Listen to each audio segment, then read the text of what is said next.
გამარჯობა, მოგესალმებით. ეს არის ტვინის გასაღების ანალიტიკის მე-9 ეპიზოდი. მე გახლავთ თორნიკე ბაღათურია. დღეს ჩვენი გადაცემის სტუმარია პოლიტოლოგი და კავკასიოლოგი მამუკა არეშიძე. გამარჯობა, ბატონო მამუკა. ადროვან გვეწვიეთ. დღეს ვისაუბრებთ კავკასიაზე და სამხრეთ კავკასიაზე და შიგნით არსებულ სიტუაციაზე. მოკლედ ძალიან დაიძაბა ეხა სიტუაცია სომხეთში. სომხეთის თემი დავიწყოთ და მე უკვე რაღაც სხვა თემებზეც გადავიდეთ. ეხა სომხეთში ჩატარდა არჩევნები, სადაც მოსალოდნელი იყო ფაშინიანმა გაიმარჯვა და იდეურმა პარტიამ გადაახა ბარიერი და ერთმა პარტიამ აყვავებო სომხეთს 50 ხმა დააკტა და რაღაც ხელახლა გადაცვლა მოითხოვეს და რაღაც ამ გადაცვების შედეგად არის საუბრები, რომ ბევრი ხმა ოპოზიციას დააკრეს. ასევე გუშინ ამ გაგი ცარუკიანს აყვავებულ სომხეთის ლიდერზე უკვე სიხლის სამართლის საქმე აღიძრა. და მოკლედ რაღაც ძალიან დაძაბული სიტუაცია და თუ შეიძლება თქვენ უფრო შიდა სამზარეულოში ასე ვთქვათ რომ ჩაგვხედოთ რა ხდება სომხეთში და კიდე რამაიტიც აი ემიგრანტებს ხმის მიცემის უფლებაც არ აქვს ხო მე როგორც ვიცი სომხეთში რომ ესმის ხოლმე ახალგაზრდა კაცი როცა რო ინტერესდება კავკასიის საკითხებით და თან ეს ინტერესის სფერო არის ფართო და არ არის მარტო შიშველი πολιτიკა ეს უკვე კარგია ძალიან მიხარია რომ ასეთი ტიპის გადაცემაში ვიღებ მონაწილეობას რაც შეეხება ახლა ჩვენს მეზობელ სომხეთს. აი მე ესეთ შეფასებას გავაკეთებდი. არჩევნები რასაკვირველია უაღრესად დარღვევით ჩატარდა, მაგრამ პარადოქსალურ ამას ვიტყვი, კიდე კაი ფაშინიანმა გაიმარჯვა. და რატო ვამბობ ამას? იმიტომ რომ აი ის რაც ხდება დღეს და ნუ ცოტა ხნის წინათ დაიწყო, რამოდენიმე წლის წინ დაიწყო 2018 წლიდან დაიწყო სომხეთში და დღეს გრძელდება. ეს არის რეგიონის, ასე ვთქვათ, ერთგვარი რყევა და იმ ვითარებიდან გამოსვლა, იმ ჭაობიდან გამოსვლა, რომელშიც მაგალითად სომხეთი. მე მახსოვს, მე როგორც ჟურნალისტი, ჩემი თვალით მაქვს ნანახი, ორ ჟურნალისტს ის ყველაფერი რაც ხდებოდა 88 წლიდან მოყოლებული აი ყარაბაღის მოვლენებთან დაკავშირებით. მაშინ გახდით იქ რამოდენიმე ეპიზოდში მაქვს. როგორც ჟურნალისტ მონაწილეობა მიღებული და ძალიან კარგად ვიცნობდი მაგალითად პეტროსიანს. მაშინდელ პირველ პრეზიდენტს ამ ქვეყნისა. და მახსოვს მისი, ასე ვთქვათ, გულანთებულობა ყარაბაღის თემასთან დაკავშირებით. მაგრამ მახსოვს ეს რატო ყვები ახლა ამას ყველაფერს? იმიტომ რომ 99 წელს მახსოვს უკვე პეტროსიანის წერილი რომელსაც გამოიწვია ისეთი აღშფოთება მთელ სომხეთში, რომ არ შეიძლება აი წერილში ეწერა ზუსტად, რომ თუ სომხეთი გააგრძელებს ყარაბაღის ნემსეჯდომას, ანუ თქვათ ჩამოკიდებული იქნება ამ საკითხს, ეს ნიშნავს სომხეთის დაღუპვას, ეს ნიშნავს სხვა ყველაფერი ამის მიღმა დაიკარგება და სომხეთის განვითარება იქნება შეფერხებული. პროსტ ადამიანმა სწორედ შეაფასა მოვლენების განვითარება და შესაბამისი ესე წერილი შექმნა.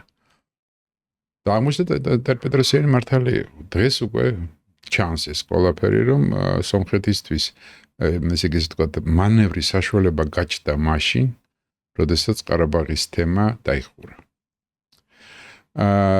ეხლა რაც შეეხება თვითონ არჩევნების პროცესს, თქვენ ცოტა ხნის წინ თქვით რომ ესე იგი რამოდენიმე ხმა დააკლდა ცარუკიანს რამოდენიმე ჯერ მოხდა ესე ვთქვათ გადათვლა თავიდან გადმოთვლა რაღაცა სხვა ეს პროცესები იყო საბოლოო ჯამში უმრავლესობა მოიპოვა ამ ფაშინიანმა თავის პარტიით მაგრამ ეს თუ ვერ გადაალახა შეიძლება საკონსტიტუციო უმრავლესობაც აიღოს ხო ფაშინიანი კი აი მან დავარ ზუსტად ეხლა საქმე რაშია იცით რომ მე უნდა ვთქვა სამწუხარო ამბობ არავის არ აინტერესებს ეხლა ვინ რას აიღებს ამ წუთში იმიტომ რომ ესე იგი მოდი ესე ვთქვათ ობიექტურად რომ შევხედოთ ფაშინიანს თავისუფლად შეუულია ის ერთი ხმა რომელიც ჭირდება ანუ 64 დღეს აქვს და 65 ჭირდება თავისუფლად დაიწეროს აქვს ამის საშუალება ნამდვილად მაგრამ მიდის კულუარული ვაჭრობა სერიოზული არა მარტო შიგნით არამედ მსხვილ მოთამაშეებს შორისაც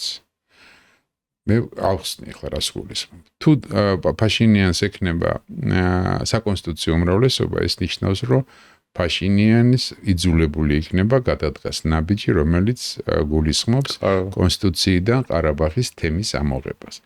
რაც ხელს შეუწყობს სამშვიდობო დოკუმენტზე ხელის მოწერას მასსა და აზერბაიჯანის შორის ამუშავდება შუა დერეფნის ის მიმართულება, რომელსაც ქვია ტრამპის კორიდორი და მოკლედ დაწყდება, ისე თქვა, გადალაგდება სიტუაცია.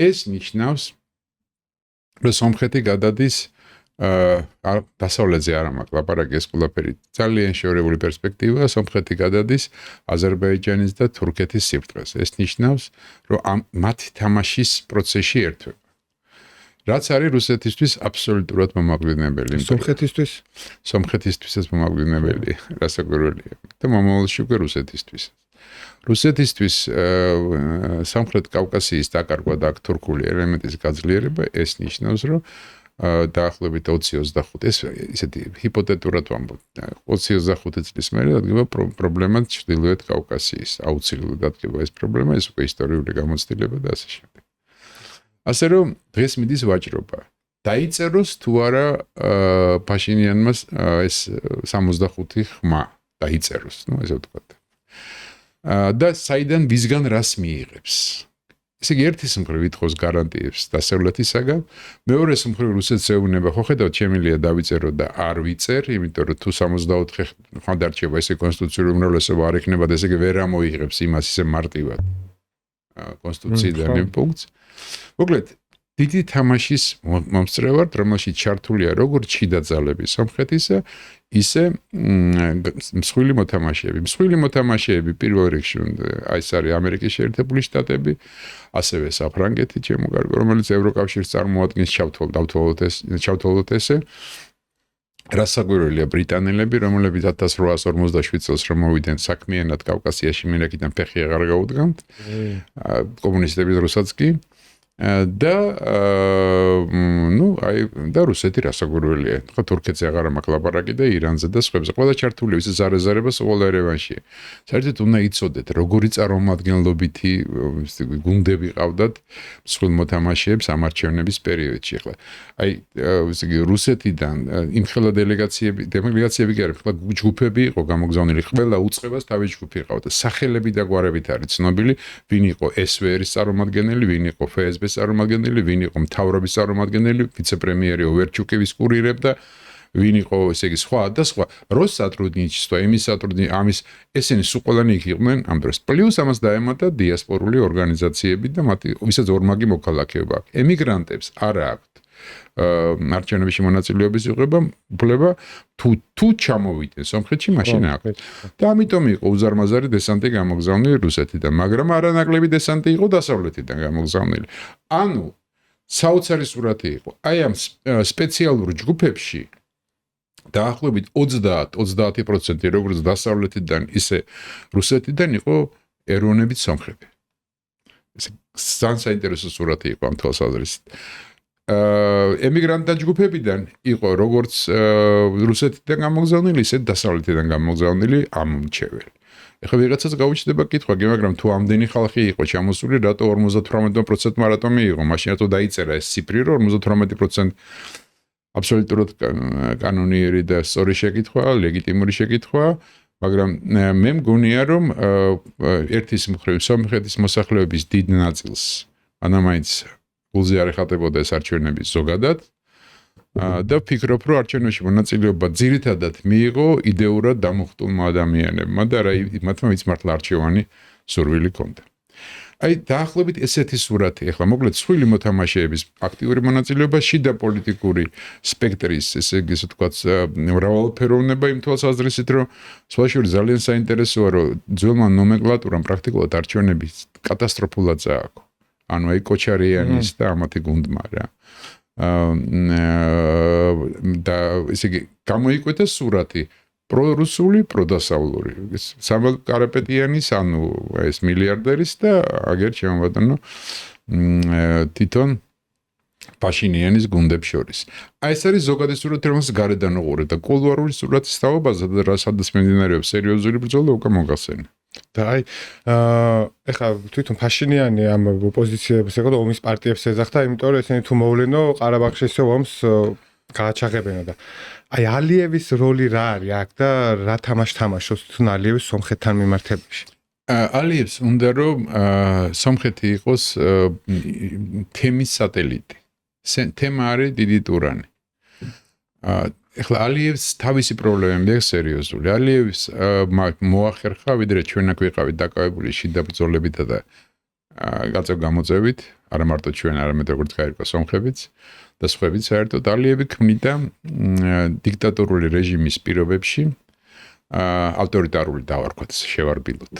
პირობებში ქმნიდა ძალიან მოქნილს და ეფექტურ დიპლომატიას და შექმნა კიდევაც.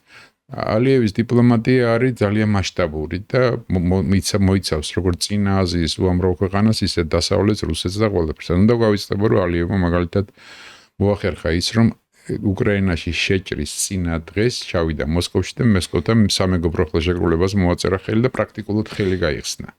გათვლილი იყო წინასწარ ეს ამბავი, რასაკვირველად დამუშავებული იყო ის, რომ უკრაინაში დაკავებული იქნებოდა რუსეთი, ყარაბაღის თემაში შველი რჩებოდა, პლუს მიიღო გარკვეული გარანტიები, რომ ფაშინიანის შემთხვევაში მოსკოვი სომხეთს მხარს არ დაუჭერდა.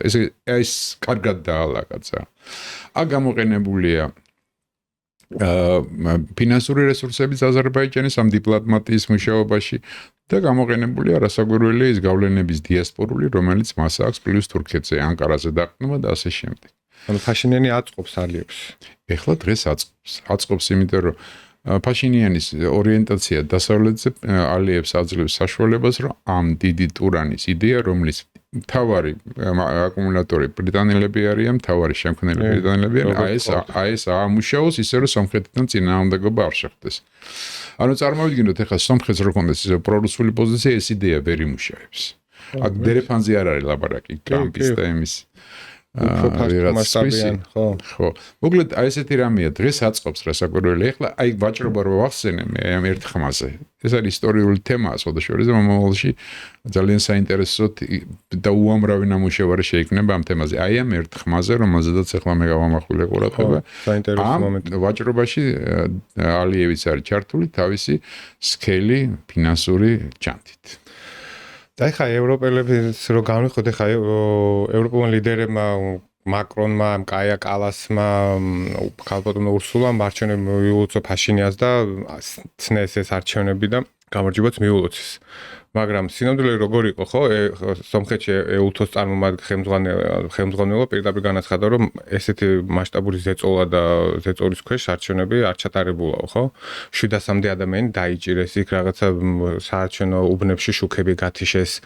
მაგრამ მოკლედ ეს ყველაფერი თვალი დახუჭა ევროპამ და ეს არჩევნები ცნეს. აი ჩვენთან რო იყო არჩევნები, ეუთომ პირდაპირ განაცხადა, ხო, თავის დოკუმენტში ეწერათ, რომ კონკურენტულ გარემოში ჩატარდა არჩევნები და რა დარღვევები იყო ეს ზეგავლენს ვერ მოახდენდაო არჩევნების შედეგებზეო და აი რა ხდება ჩვენ რატო გვექცევენ ესე უსამართლოდ? ნუ იცი როგორ არის ეხლა მოდი ესე ვთქვათ, გამონათქვამი გახსოვს, არა გარეწარია, მაგრამ ჩვენი გარეწარი. ხო. თუ მათი ხარ ნუ ეხლა რაზეა ლაბარაკი? ჩვენი დღევანდელი არჩევანზე გიждდება რიგი ქვეყნებისა და რა კარგი არჩევანი გააკეთა, როგორ არ ჩაიარა არჩევნები. მეორე ნაწილს არ მოწონს ჩვენი ჩატარებული არჩევნები. ეს პოლიტიკური გემოვნებიდან არის გამომდინარე და არა იმიტომ, რომ აქ დემოკრატიული პრინციპები დაირღვა. დემოკრატია დღევანდელ ესე გასა თქვა თამაშის წესები დავიწყებულ მსოფლიოში დემოკრატია არავის არ აინტერესებს. დემოკრატია არის ფიქცია, საერთოდ. ზუსტად. დღევანდელ პირობებში. სასაკვირველია დემოკრატია არის ჩერჩილის გამონათქვამისა არ იყოს, დემოკრატია საზღვარი რამ არ არსებობს, მაგრამ სხვა უკეთესი ვერაფერი ვერ მოიფიქრეს. ხო და ნუ მოკლედ ჩვენ გვჭირდება იმ პრინციპების დაცვა, რომელსაც მართლა დემოკრატიული ნიშნები აქვს. მაგრამ კიდევ ერთხელ ვიმეორებ, პოლიტიკური გემოვნება, პოლიტიკური კონიუნქტურა განაპირობებს მიდგომას და რა ის მართლა დემოკრატიულად ჩატარდა თუ არ ჩატარდა. მოლდოვის არ იყოს, ნუ ახლა რაც მოლდოვაში მოხდა, იქ სომხეთში მოგონილია, ესეთი რამე არ ყოფილა სომხეთში, მაგრამ ნუ ჭირდებათ სანდუ და აქედან გამომდინარე რუმინეთში რა ქნეს სანამ არჩევნები არ გაუქმეს მანამდე და რა სპეციალურად ძალიან სწორად თქვა ერთმა ცნობილმა ამერიკელმა სენატორმა ჩვენ იმხელა ფული ჩავდებით რუმინეთში სამხედრო ბაზის აშენებაში რომ გჭირდება ადამიანი რომელიც ამას უყარაულებს ხო არა ხო და ის ვინც მოდიოდა ჯორჯესკო არ იყო ყარაული ხო არ იყო კარგი ყარაული არა და ეს უკეთესი ყარაულია ვინც ახლა ის რა უპოვეს რა ფული ქეში რაღაც არტაში და ბილეთი არა ყველაფერი ეს არის თან როგორ არის ცირო საზოგადოებები განსაკუთრებით ევროპული იქნება თუ კავკასიური ხომ მით უმეტეს ყველაფერს გადასარევად ხდებიან. განსაკუთრებით ის ადამიანები, ვინც აზროვნებ. და მიუხედავად ამისა, იმდენად გაშიშვლებულია დღეს პოლიტიკის კეთების წესი, რომ არავინ აღარ დაგიდებს, შენ ხვდები თუ არ ხვდები. მე შეგთვლი იდიოტად. შენ კი მეუნები რომ იდიოტი არ ხარ და ყველაფერს ხვდები, მაგრამ მოდი რა შევთანხმ, ცოტა ხანი იყავი. ცოტა ხანი იდიოტი ძალიან გთხოვ, ცოტა ხანი იდიოტი იყავ. კი, ჩვენც ეგრე არ ზუსტად ეგრე გვექცევია. და ეხა ერევანში ხო ჩატარა სამიტი და თითქმის ყველა დასავლელი ლიდერი იყო იქ და მაკრონმა განაცხადა, რომ გიუმრის ბაზის პრობლემა უნდა მოვაგვაროთ, რომელიც ხა 2054 წლამდე 44 წელს ვთარდება იჯარის ხელშეკრულება. რუსეთი კიდე ხო თავისნებით არ გავა, ხო? ეგ ხო ნათელი არის. ასევე არა, ყველაზე მთავარი გეტყვი კიდე, მართალი ხარ, არ დაგავიწყდეს რას. კი. პაშინიანს უნდა თუ არა იმ ბაზის იქიდან გავყვანა, ეს კიდე ცალკე საკითხია. ეს ძალიან მნიშვნელოვანი თემაა. პაშინიანი ერთს თამაშობს, მეორეს აკეთებს. და სხვა შორის რამოდენიმე ფრონტზე ცდილობს თამაშს. პუტინთანაც პუტინთანაც რო იყო ზუსტად ეგეთ პასუხებს სცემდა, ხო? აი, ყველანაირად ცდილობდა და ჯერ ხო არ არის საჭირო და როცა დამდგება დრო მე ვისაუბრებ. ამაშია საქმე და მაგრონმა რა თქვა, მაგრონის ნათქვამი ეხლა ჩვენ ხო ვიცით რომ შემთხვევაში სომხეთში მაგალითად უკრაინას ხელშეკრულება გააფრინოს რაღაცა უკრაინულ დრონები უნდა აწარმოონ. დამყოლებს ფრონტზე აი ხა მაგრამ რუსეთმა რაღაცა შეზღუდები დაუწესა ხო სომხებს. ასევე ჩვენ ვიცით რომ ბუნებრივ აირს 85% რუსეთიდან მიეწოდება, ჩვენ ვატარებთ ამას და ამ გამტარობაში სადღაც 2 მილიონი კუბური მეტრი უფასოდ ჩვენ გვჭება. ასევე ნავთობის 60-70% რუსეთიდან შედის და ამასაც ჩვენ ვატვირთ შავი ზღვის გავლით. მოკლედ რუსეთზე ძალიან დამოკიდებული არის სომხეთი და ყველაზე მსხვილი საავაჭრო პარტნიორი ხო 2025 წლის საავაჭრო ბრუნვა ნახოს 7.7 მილიარდი დოლარი არის და აი რუსეთისგან რა ნაბიჯებს უნდა ველოდოთ სომხეთთან მიმართებაში. ამი ხა ხო ნათელი ხო ამაზე ხო არ გაჩერდებიან მარტო ამ შეზღუდებით რაღაც პროდუქციის მაგალითად. არა რასაკვირველია ერთი ვერ შეზღუდავენ. ვერ შეზღუდავენ, იმიტომ რომ ძალიან კარგად იციან რომ იქ მოლაპარაკებები უკვე წარმოებს თურქმენეთთან და იმ შემთხვევაში აზერბაიჯანის გავლით და ირანთანაც. იმ შემთხვევაში თუ რუსეთი დაიწყებს ამ გაზზე რაღაცების კეთებას, მაშინ ისინი შეცვლიან მოწოდების ვექტორს. აქაც ფორმაგით სტანდარტია. მანდ დროის ფაქტორია ეს. კი, რასაკვირველია დროის ფაქტორია, მაგრამ ნუ ყოველ შემთხვევაში რუსეთის ბერთვის ბერკეტი აღარ იქნება. ეხლა რუსეთის ეს ბერკეტი ჭირდება, რომ ფორმალურად მაინც შეინარჩუნოს. წარმოგიდგენ რო არ იყოს უცებ. კი, მაგალითად 1 წელი სიცივეში გაძლო ეხლა. 5 წელი ძლებს უგაყინული უკრაინა და ძლებს არა. თქვა 1 წელი გაძლო. და რა ბერკეტი აქვს რუსეთს თქო, აი რაღაცა ბერკეტები ხო გააჩნია. ბერკეტი აქვს რუსეთს, მაგრამ ეს არ არის მთავარი ბერკეტი, იმიტომ რომ ამის დივერსიფიკაცია ყოველთვის შეიძლება ენერგომოწოდების.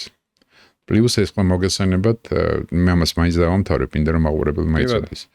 ვენსის ჩასვლის მერე იქ სერიოზული მუშაობა გაიშალა რუსეთის ჩანაცვლებაზე ენერგო ესე იგი ატომური ენერგეტიკის ნაწილში 40% მეცამორის ატომური ელექტროსადგური 40%-ს დენით ამარაგებს კი არა, დენს აწვდის 40% დენის მიწოდებისა სომხეთის მოსახლეობაზე არის ამ ხო და ნედლეული რუსეთიდან შემომაგდა ალტერნატივა ვითომ ერთი შეხედვით არ იყო. აი ამ ალტერნატივაზე მოილაპარაკეს. თებერვალში თუ მარტში რო ჩავიდა იქ ვენსი.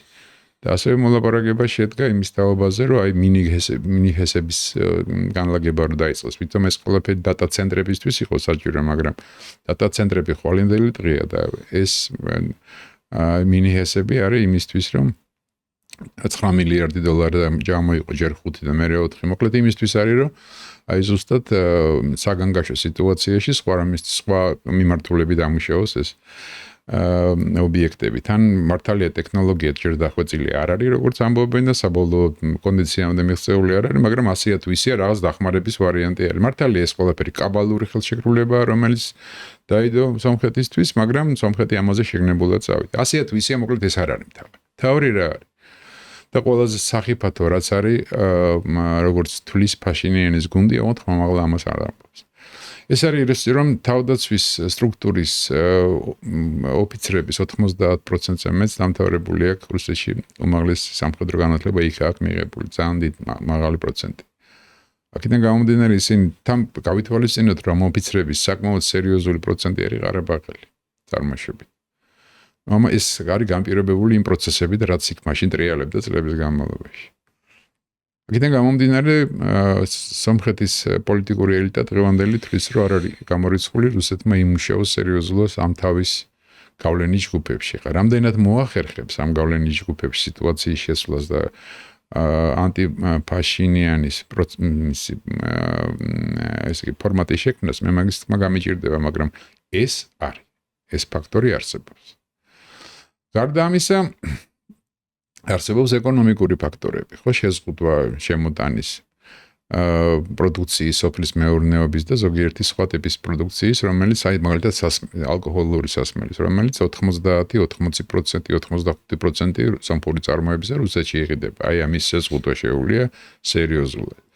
ეხლა რასაკვირველია ფაშინიანი ამშვიდებს თავის საზოგადოებას, რომ ჩვენ უკვე მივახციე დივერსიფიკაციას და ევროკავშირში გაიყიდება.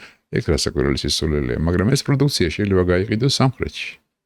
მათ შორის თუ საჭირო გახდა არაბული ესე იგი სტრუქტურები ამას ჩინეთის მერე გაერთიანებული ემირატებია მსხვილი პარტნიორი. კი, რასაკვირველია. მეორე ჩინეთი მესამე. იმ რაოდენობით არა, მაგრამ შესაძლებელია ესე ვთქვათ გაყიდვა, მოკლედ დივერსიფიკაცია მოხდეს.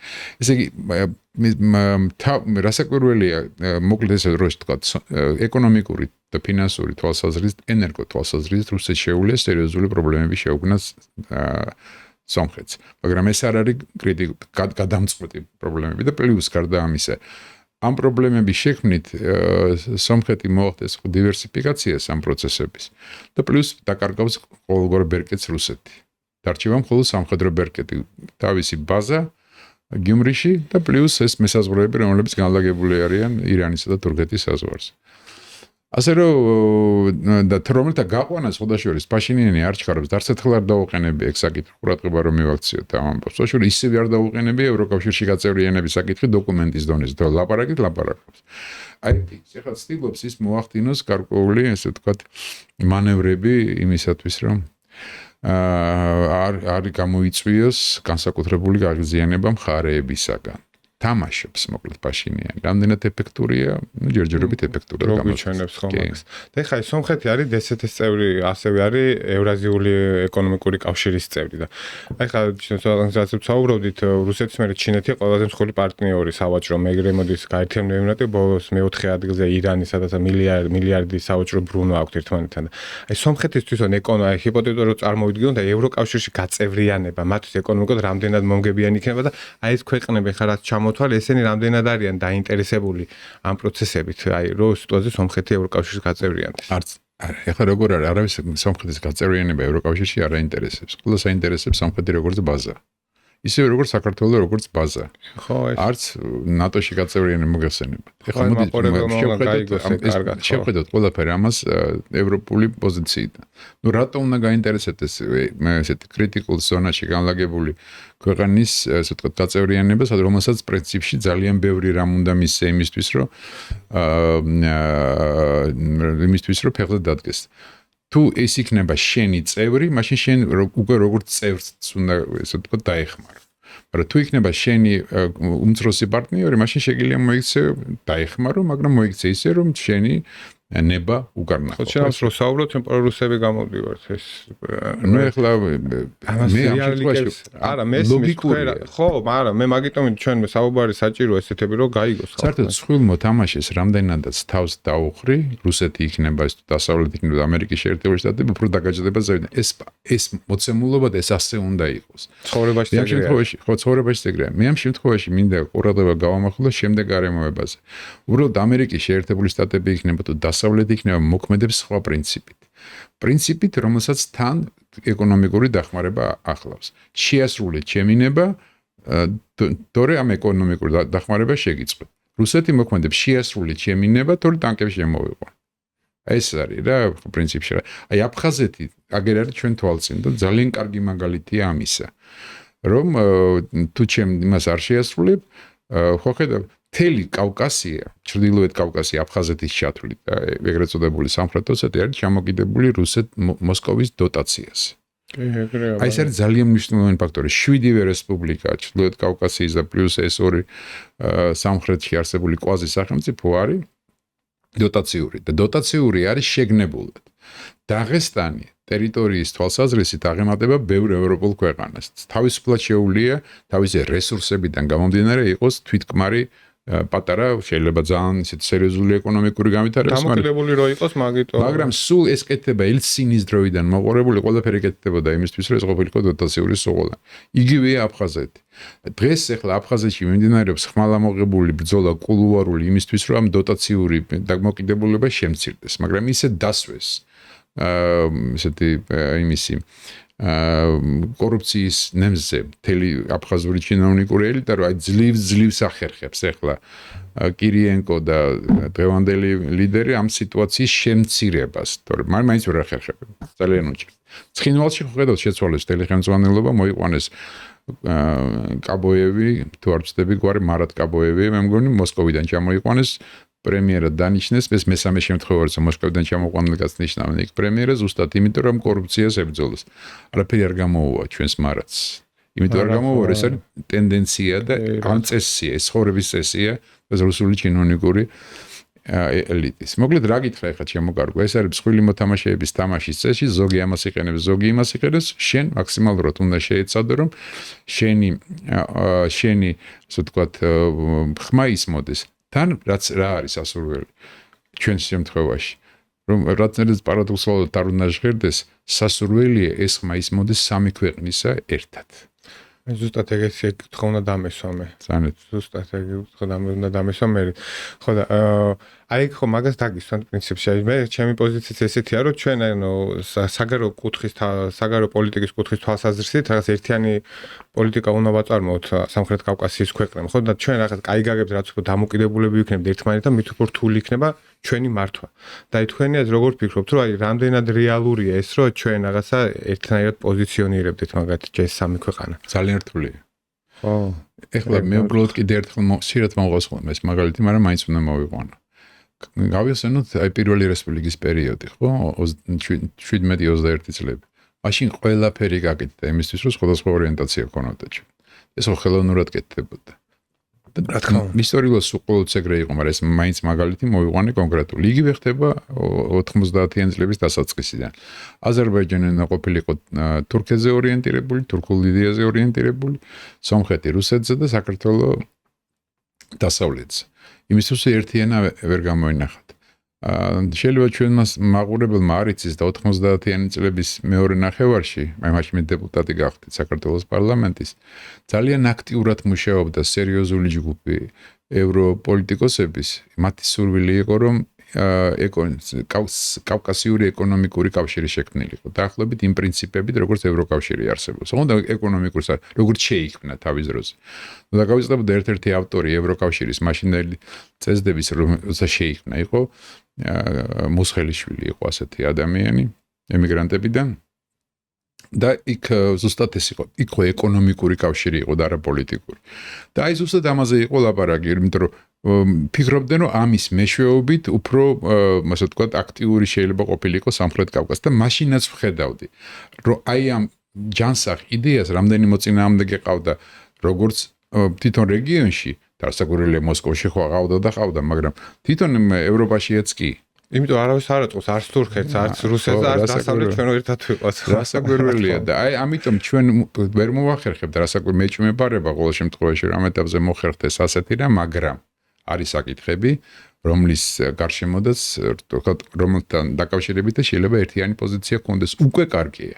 თუნდაც ერთი საკითხი იყოს მეორე საკითხი იყოს სამშვიდობო საკითხი იყოს კულტურული საკითხი იყოს საგანმანათლებლო რაღაც ამდაგვარიან და რაც თავარი ეკონომიკური საკითხი შესაძლებელია იყოს მით უმეტეს რომ რეგიონის მიმართ 90-იან 2000-იან წლებში ასეთი დამოკიდებულება არ იყო დღეს რეგიონი ჭირდებათ მთლიანად იქ მაშინ ქვეყნები და საყრდენი ბაზები ჭირდებოდა და ახლა რეგიონი ჭირდება მთლიანად ამიტომ ესე იგი რადგან ჭირდებით ამიტომ შეგვიძლია უფრო ხმამაღლავი ლაპარაკოთ და რადგან ხმამაღლა შეგვიძლია ლაპარაკი იქნება მოვილაპარაკოთ რაღაც კონკრეტულ საკითხებზე აი მაგალითად შუადერეფანთან დაკავშირებული საკითხები შუადერეფნის განვითარების კონსტიტუცია ეს ძალიან მნიშვნელოვანი თემაა ოღონდ ბაქო თეთრი ცხენიდან ორ თეთრ ცხენზე ზის დღეს ალები ერთ-ერთიდან უნდა ჩამოვიდეს ხო არის იმიტომ რომ ძალიან დიდი ამბიცია აქვს იმენა დიდი ამბიცია აქვს რომ ყაზახეთის ხელმძღვანელობა უკვე ღიზიანდება ეს ტურანის თემას გულისხმობ დღეს პრაქტიკულად ანკარამ გადააბარა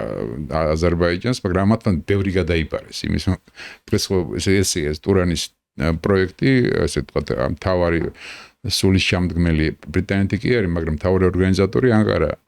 ანკარა მერე ცოტა ჩაიჩოცა და დაუთმო ბაქოს თავი. მაგრამ ბაქომ ბევრი მოინდა. ხა იმდენად რომ სამხედრო, ასე ვთქვათ, კომპონენტი შემოტანა ეს ბაქოს ინიციატივაა და პირველი ცნების, ასე ვთქვათ, ფორმატი უკვე ჩატარდა. არა, ხო, საინტერესო პროცესებია მანდ. აი მაგალითად, მე დავგიფარო რომ რუსეთს და სომხეთს შორის ესკალაცია რო გაიზარდოს რაღაც ომისკენ გადაიზარდო ეს ჩვენთვის სერიოზულ საფრთხეს წარმოადგენს. მე არ მჯერა რუსეთის და სომხეთის ომის, მე მჯერა მე ერთადერთი ვარიანტი, ერთი დიდი შანსი ასიდან. ეს არის სომხეთის შიდა ამბოხი სამხედროების მიერ.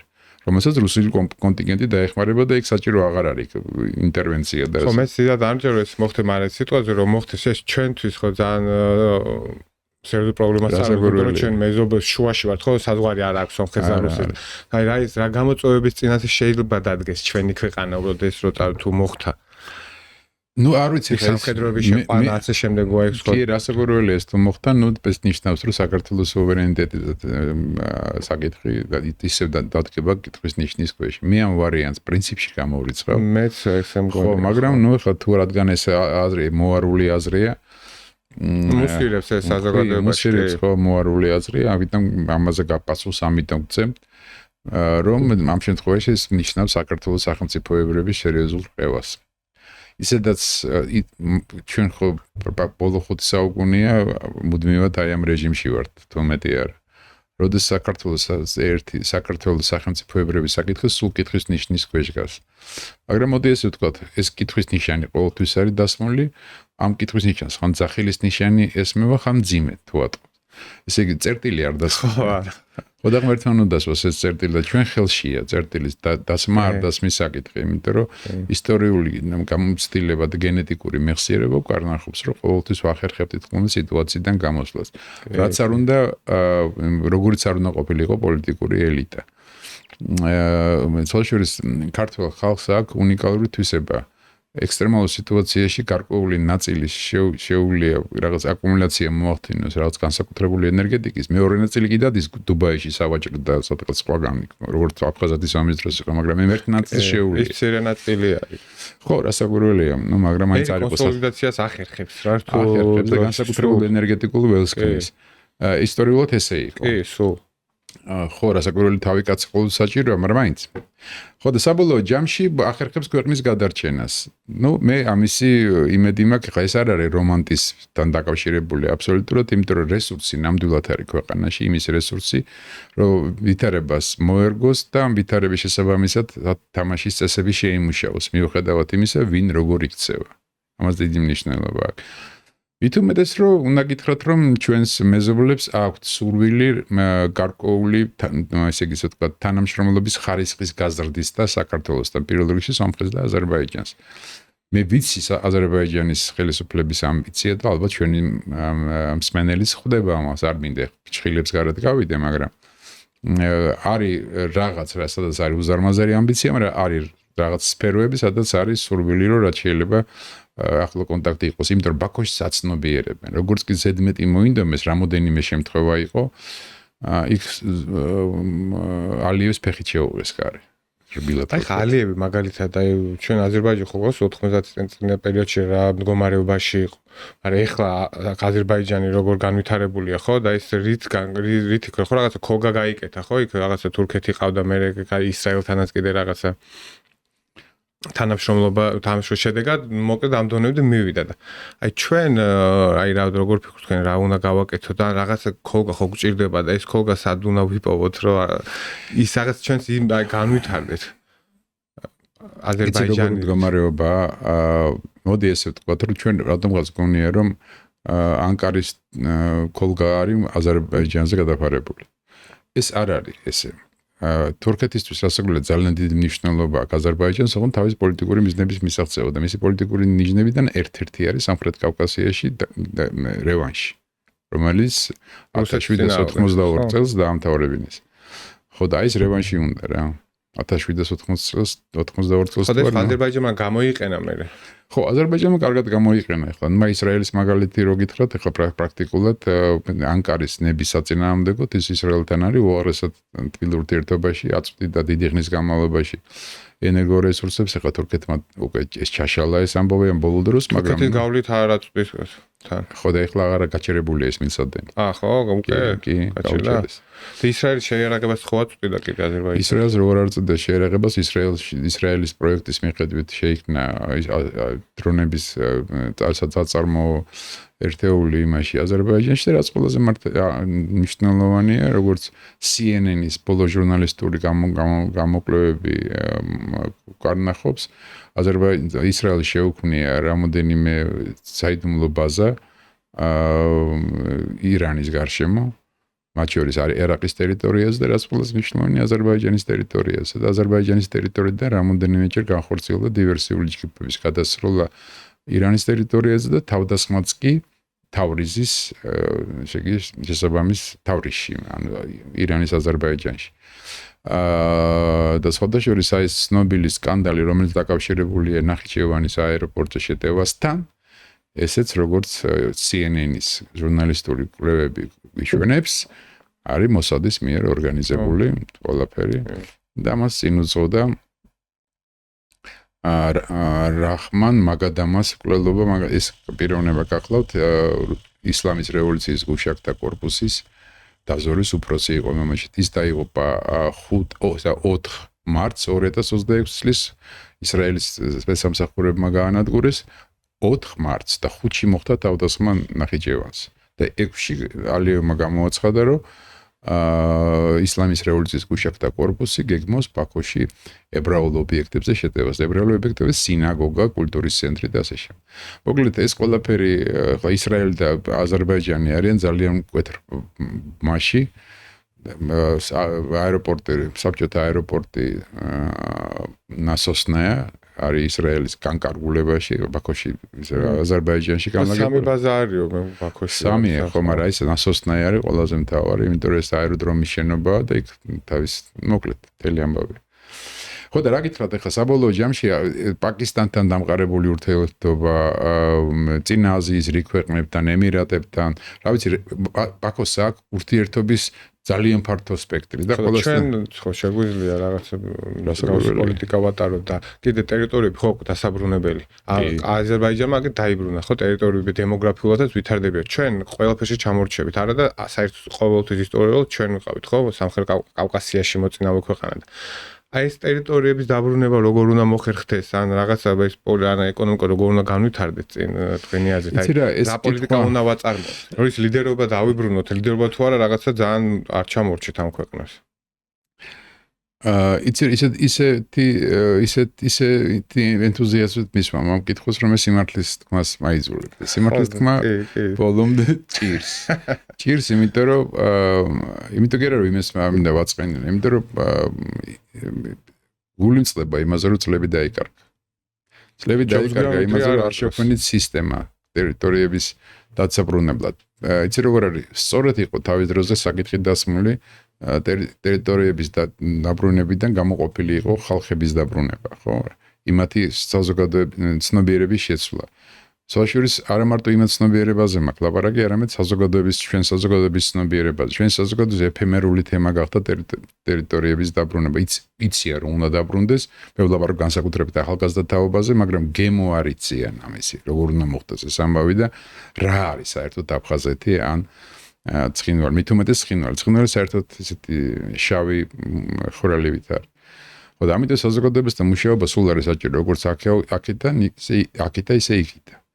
ხო და აი რა გითხრა, მე ვთვლი რომ სისტემა არ არის შექმნილი, იმიტომ რომ სისტემა პირველ რიგში რბილი ძალის აქტიურ გამოყენებას გულისხმობს ეკონომიკური და ჰუმანიტარული ბერკეტების მონაწილეობით, ძალიან სერიოზული მონაწილეობით. ეს სეგმენტი, რომელიც ჯანდაცვის პროგრამის გულისხმობს, ხო, კარგია, მაგრამ ეს ამითი არ მოხდება ის რაც ჩვენ გვინდა. ცნობიერების შეცვლა, იმიტომ რომ უნდა გავყოთ პირველი ცნობიერების შეცვლა და ჩამოყალიბება, მეორეა ტერიტორიებზე ლაპარაკი. და რასაკვირველია, ჩვენთვის ძალიან მნიშვნელოვანია როგორ დამთავრდება უკრაინის მოვლენები, იმიტომ რომ გამარჯვებული რუსეთის შემთხვევაში ეს ერთი მიდგომაა საჭირო, დამარცხებული რუსეთის შემთხვევაში მეორე მიდგომა და წარუმატებელი რუსეთის შემთხვევაში კიდევ სხვა მიდგომაა საჭირო. აი ესე დიფერენცირებული ესე იგი საკითხია და რომელსაც შესაბამისი ანალიტიკური კვლევა ჭირდება. საქართველოში არ არსებობს ანალიტიკური ცენტრი, რომელიც არ არსებობს, ხას უსვამ, რომელიც არ არის კონიუნქტურული. ან არის ერთი მხარეს, ან მეორე მხარეს, ან არის სპეციალური, მაგალითად უშიშროებას აქვს ალბათ. პრობლემა ხო. ხო და ანალიტიკური ცენტრი უნდა იყოს ისეთი, რომელიც ვთქვათ არის ობიექტური და მართლა არის ორიენტირებული სერიოზულ ანალიტიკურ კვლევაზე და არა კონიუნქტურაზე, პოლიტიკურ კონიუნქტურაზე, იმას ესე მოეწონება, ამას ესე მოეწონება. ეხლა რა გითხრათ, მოკლედ, მე შემიძლია უფრო ფცლად ვილაპარაკო ამ დაბრუნების საკითხზე, მაგრამ ალბათ არ ღირს. აი მოკლედ აი ეს გასაკეთებელი იყო წლების განმავლობაში, გასაკეთებელი იყო გუშინ. უბრალოდ გუშინ წინ. ჯერჯერობით დღესაც არ არის გაკეთებული. არა, ხო, არის პრობლემა. ეს სომხეთის ამასო დაუბრუნდით, ეხლა ჩვენ სომხეთი იმ გზას გადის, რაც ჩვენ გავიარეთ და აი ფაშინიანი ვერ თუ არ სწავლობს ჩვენ შეცდომებს. აი იცი რა შეასაქმე? ეხლა მე მაგალითად ფაშინიანის შემთხვევამდე ვიტყოდი სხვას, უკრაინელების შემთხვევას ვიტყოდი. რადგან მე გახდეთ იქ როგორც მოწვეული ექსპერტი იმასთან დაკავშირებით, აი ეს არის 2015 16 წლები, უბრალოდ 17 წელიც იყო. როდესაც აი ზუსტად თხოვეს მონაწილეობა მიგვიღო, ასე ვთქვათ, სტრატეგიული გეგმის ჩამოყალიბებაში და იქ მაშინ ვეუბნებოდით, რომ აი ეს არ გააკეთეთ, ეს არ გააკეთეთ, ეს არ გააკეთეთ. ყველაფერი გააკეთეს ისე, როგორც ჩვენ გავაკეთეთ. თორე ფაშინიანი ცოტა სხვანაირად თამაშობს, უფრო მოქნილად თამაშობს ვიდრე უკრაინელები. უკრაინელები ხისტად და ჯიუტად აკეთებდნენ, უშვებდნენ იმ შეცდომებს, რომელიც ჩვენ დაუშვით. თორე ჩვენ ხშირად ვიმეორებთ ხოლმე საკუთარ შეცდომებს თვითონ. კი. და კიდე ერთხელ ვიტყვი, ხა მე ეს ფრაზა ხშირად მითხრამს და ერთმა ბალტიისპირელმა ჟურნალისტმა 90-იან წლებში დასაწყისში მითხრა, ხშირად ჩამოდიოდნენ აქ ბალტიისპირელები, რაღაც გაფაჭუნდებოდა ერთი მიტინგი და ბალტიისპირელები აქ იყვნენ. რა გინდათ მეთქი აქ და აი ესეთი რამე მითხრა, თქვენი ქვეყნიდან გააკეთეთ ლაბორატორია. კვლევების ლაბორატორია. ჩვენ ამას ყველაფერს ვსწავლობთ იმისთვის, რომ ის შეცდომები არ გავიმეოროთ, რასაც თქვენ უშვებთ. მე მაშინ ყურადღება არ მივაქცია ამ ფრაზას, მაგრამ სწორი ფრაზა იყო. იმიტომ ჩვენ იგივე ერთ-ერთი შეცდომები დაუშვით 90-იან წლების დასაწყისში 2008 წელს და საერთოდ. და იმათმა არ დაუშვეს. ბალტიისპირელებმა ისე ჩაატარეს ეს პროცესი, მართალია სხვა მოცემულობა არსებობდა, ევროპა სხვანაირად უჭერდა მათ მხარს, მაგრამ მაინც ისე და ჩაატარეს ეს პროცესი, რომ ვილნიუსის მცირე მასშტაბის მოვლენების გარდა სხვა არაფერი მომხდარა განსაკუთრებული. საბჭოთა კავშირი რო დაიშალა, ყველაზე მეტად ჩვენ დავიჩაგრით ხოლმე. ჩვენ არა, იქ იყო კიდე სერიოზულად დაჭაგრული იყო ზოგიერთი სხვა ქვეყანა, მაგრამ აი საბჭოთა კავშირის დაშლის კონტექსტი ეს ჩვენ შეგვიხო პოლიტიკური თვალსაზრისით. თორე ეროვნული დაპირისპირებები ყარაბაღები იყო და ტაჯიკეთის საშინელება ხდებოდა და მაგრამ მაინც ჩვენთანაც იყო. და აი უკრაინას დღეს დაუბრუნდა კი უკრაინა დღეს სამწუხაროდ ამ განმავლობაში. ეხლა ურსულ აცხადეს, რომ სომხეთს აქვს გახდეს პოტენციალი სტრატეგიული ჰაბიო, რომელიც დააკავშირებს სამხრეთ კავკასიას, ევროპას და აზიასო, ასევე ცენტრალურ აზიასო, ასევე გამოდის მარტაკოსი და სამხრეთ კავკასიის ქვეყნებად მოიხსენიებს სომხეთს, აზერბაიჯანს და თურქეთს. ეხლა მაგათ ცოტა ხნის წინ ევროკავშირის ინიციატივით ლუქსემბურგში ჩატარდა შეხვედრა ევროპა-აზიის დამაკავშირებელი სატრანსპორტო სისტემის შექმნასთან დაკავშირებით. იქ ყველა მიიწვიეს ჩვენ გარდა. ყაზახეთი, უზბეკეთი, ყირგიზეთი, სომხეთი, აზერბაიჯანი ასე შემდეგ. იქ სხვადასხვა აზერბაიჯანის წარმომადგენელმა თქვა, რომ საქართველოს გარეშეო რა აზრი აქვს ამ თემების განხილვასო და აი ეს მიზანიც აქვს და ჩანს, მაგრამ გამოუვათ თქვენი აზრით ეს აი ჩვენი ამ სისტემიდან ამოგდება ეს ხო? არა, ვერ გამოუვათ რასაკვირველი. იცი რა, მოდი ესე ვთქვა, ამათ ის საქართველოს კი არ უნდა დამოუკდება ამ სისტემიდან. ამიტომ ქართული ოცნების ამოგდება ამ სისტემიდან. ხო და თვითონ აკონტროლო. ხო, მაგრამ არ გამოუვა ეს ამბავი ესე, როგორც მარტაკოსს უნდა განსაკუთრებით. მარტაკოსის ბიოგრაფია ჩემთვის კარგად არის ცნობილი, არა ქართული ჟურნალისტური საშუალებებიდან. და Ursula von der Leyenიცაც. და ვიცი უბრალოდ რა ტიპის ადამიანები არიან. რაზე არის რატო აკეთებენ ამას ყველაფერს სახეზეც ეთქვა რომ სული ინტელექტუალები არის კოსი არის უნიკალური შემთხვევა საერთოდ როგორ მოხდა ამ პოზიციაზე შემცგავდება ეგეთია მაგიტო მოხდა ზუსტად ხო ნუ ეხლა აი რა შედეგი დადგა ეხლა ეს ამ ყველაფრით ამ ლაბარაკიდან ну, ხო, კარგი ავანებოთ ეხლა ამას თავი. ფაქტია, მოკლედ არ გვინდა კოსი, იმიტომ რომ ეგენი არ ქმნიან პოლიტიკა. პოლიტიკას ქმნიან სხვა ადამიანები, სხვა სერიოზული ხალხი, რომელიც უფრო ფინანსურ და ეკონომიკურ სტრუქტურებს წარმოადგენენ. და საერთოდ მე ყოველთვის ვამბობდი, რომ გავანებოთ ამ ევროკავშირის დეპუტატების დევნას თავი ბრიუსელის დერეფნებში კონკრეტული სახელმწიფოების ლიდერებთან და იქაურ დეპუტატებთან ჯობია ურთიერთობის დაჭერა, რაც ძალიან ეფექტური შეიძლება იყოს და არის კიდევაც. Ну, ეს ასეა. ეხლა რაც შეეხება თვითონ აი ამ ამბავს, რაც საქართველოს გარეშეს ამბავი არ გამოვა. უბრალოდ სისტემა დაიქნება და ხო და მაგრამ თავარი რაც იყო ეხლა შენს დასმულ კითხვაში, რატო ჩვენ ვერ ვახერხებთ აი ამ დიპლომატიური სივრცის შექმნას. იცი რა შეესაქმე, სომხებსაც და აზერბაიჯანელებსაც აქვს სხვა ტიპის რესურსი. ამ ტიპის რესურსს ქვია დიასპორული სერიოზული ორგანიზაციები, რომელიც ძალიან სერიოზული ორგანიზაციებია. ეხლა მაგალითად მე შემიძლია მიგითხრათ, რომ საფრანგეთში არჩევნების პროცესში სომხური დიასპორული ორგანიზაციების აქტივობას ანგარიშს უწევენ. ამხელა საფრანგეთი და ვინ არიან, თქვა რაუნდენიმე იყოს უწევენ. ისევე ამერიკის შეერთებულ შტატებში.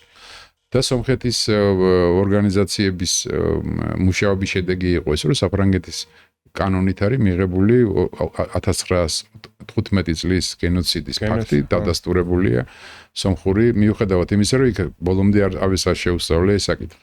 სომხეთის გენოციდის საკითხი თურქეთის იმპერიის მიერ, ოსმალეთის იმპერიის მიერ. ხო და მოკლედ ეს ფაქტორი არსებობს. და არსებობს კიდევ მეორე ძალიან მნიშვნელოვანი ფაქტორი, რომ ესე იგი სომხეთის შემთხვევაში ამას ვერ ვიტყვი, აზერბაიჯანის შემთხვევაში ვიტყვი, ეს არის თურქული ხალხების სოლიდარობა.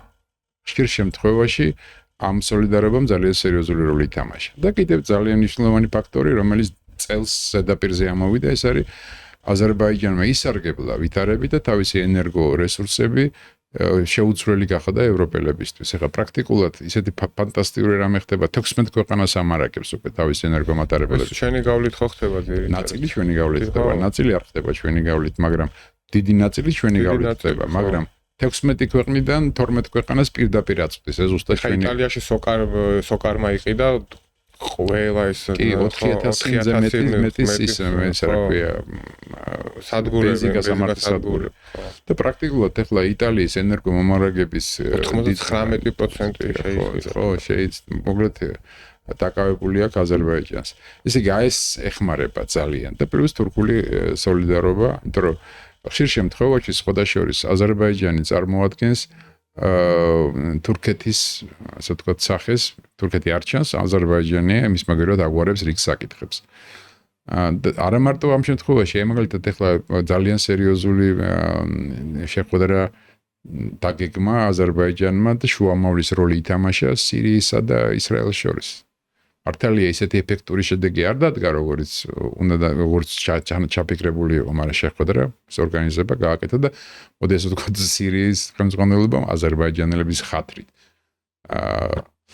ეს შეხვედრა მოაწყო, მიუხედავად იმისა, რომ ანკარაში მან მაინც არ უხარებდათ ეს ამბავი, თუმცა წითელი მწვანე აუნთეს. აი ესეთი ფაქტორები არის. ჩვენ არავინ არ აქვს ესეთი პრაქტიკულად. ხო, მაგალითად. ხო, ერთი ბიზანტია ყავდა თავის დროზე და მარტო ვართ, ხო. მარტო ვართ, მაგრამ სამაგერად არსებობს სხვა რესურსი, რომელიც გამოსაყენებელია. სხვა შორის დიასპორულ ორგანიზაციებზე და დიასპორაზე ვლაპარაკობდი, აი ამ ადამიანების, ვინც იქ არიან, აქტიობებმა გარკვეული შედეგი გამოიღო, მაგალითად შეერთებული შტატების ადმინისტრაციასთან მუშაობის პროცესში. აი თქვენ რა უბრალოდ აი რუსეთთან მაგალითად როდის არის უმჯობესი სიტყვა ომი რო დასრულდება მერე თუ აი ხა უნდა დავიწყოთ რაღაც საქმეების ნაბიჯების გადადგმა. რუსეთთან? ხო, მე განპირობებული რუსეთის მდგომარეობა როგორ დასრულდება, მაგრამ ნუ ხა სავარაუდოდ პირადი ჩემი აზრით რუსეთი მაინც თავის შედეგებს იქ მიაღწევს და მერე გამარჯვებულთან საუბარი ცოტა ისეთი მომენტი იქნება, ხო, უფრო რთული. არა, ეს საუბარი სხვადასხვა ფორმით არის, მაგრამ გააჩნია რაზე საუბრო. თუ ტერიტორიული მთლიანობის აღდგენაზე საუბრობ, აზრი არ აქვს ამ ტუჩი.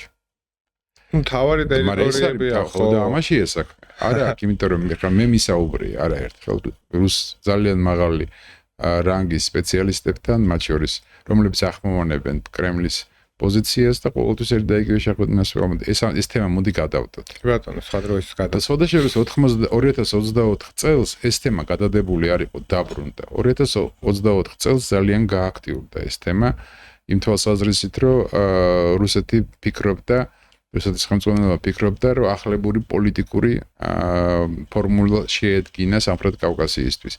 იმ მომენტისთვის რუსეთში იმარჯვებდა ჯგუფი კრემლში, რომელიც დარწმუნებული იყო, რომ აზერბაიჯანი არ არის სანდო პარტნიორი ჩრდილოეთ სამხრეთის დერეფნის მუშაობის კონტექსტში. და ჩრდილოეთ სამხრეთის დერეფანი რუსეთისთვის არის სასიცოცხლო მნიშვნელობის. აზერბაიჯანი გავლით სომხეთ საქართველოს ხო, ნუ და რომ საქართველოს აფხაზეთის და მე დანარჩენი საქართველოს გავლით და მოკლედ ამ რკინიგზის საკითხი იყო ეს აქტუალური ეს მაშინ ის მომენტი იყო ეს ხო ივლისის თვე 24 წელს. ეხლაც არის. ეხლა აღარ არის, იმიტომ რომ ეხლა ახალი პროექტებზე დაიწყეს ლაპარაკი. მე სხვა გუნდმა გაიმარჯვა, რომელსაც კირიენკო წარმოადგენს. კირიენკო ხო სოხუმელია. ისრაელი ტენია, ნამდვილი გვარი, ეკაური ბიჭია, 88 წელს გავიცანე მაშინ. კოტემესხი იყო ასეთი პიროვნება სოხუმში, იმის კოოპერატიული რესტორანი ჰქონდა და მახსოვს იქ ტრიალებდა ეს. ხო და აი იმ გუნდმა გაიმარჯვა ეხლა, რომელიც სხვანაირი მიდგომის მომხრეა. იმ გუნდს ურჩევნია, რომ ინგუშეთიდან გათხაროს გვირაბი, რომელიც დაჯდება მთელი რუსეთის ბიუჯეტი რაღაც სრულეს ლაპარაკობენ.